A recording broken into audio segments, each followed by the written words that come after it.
یہ اللہ کے عرش کی وسعت اور آیت الکرسی کی طاقت پر ایک فوری نظر ہے۔ دیکھیں، یہ مواد ایک بہت ہی طاقتور مثال کے ذریعے بتاتا ہے کہ اللہ کی تخلیق کا پیمانہ کتنا بڑا ہے، اور یہ کہ کیسے قرآن کی صرف ایک آیت آپ کو ایک گہرا نفسیاتی سکون دے سکتی ہے۔ پہلے بات، کائنات کا ناقابل یقین پیمانہ۔ ذرا تصور کریں کہ ایک بہت بڑے صحرا میں آپ نے ایک انگوٹھی پھینک دی ہو۔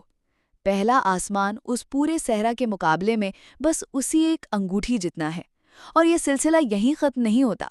پہلا آسمان دوسرے کے مقابلے میں ایک انگوٹھی ہے، دوسرا تیسرے کے مقابلے میں، اور اسی طرح ساتوں آسمان۔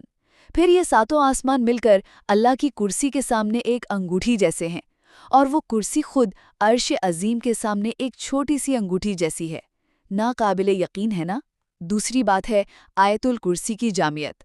اسے عرش والی آیت بھی کہتے ہیں، اور اللہ نے اپنی پوری طاقت، حفاظت اور قدرت کو اس ایک آیت میں سمیٹ دیا ہے۔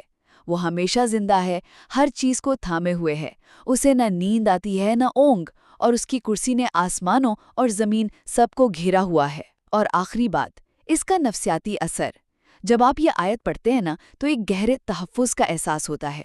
آپ کو سمجھ آتا ہے کہ ٹھیک ہے، سب کچھ میرے کنٹرول میں نہیں، لیکن سب کچھ اس سب سے طاقتور ہستی کے کنٹرول میں ہے۔ یہ اس سوال کا جواب ہے کہ بھائی میرا سہارا کون ہے؟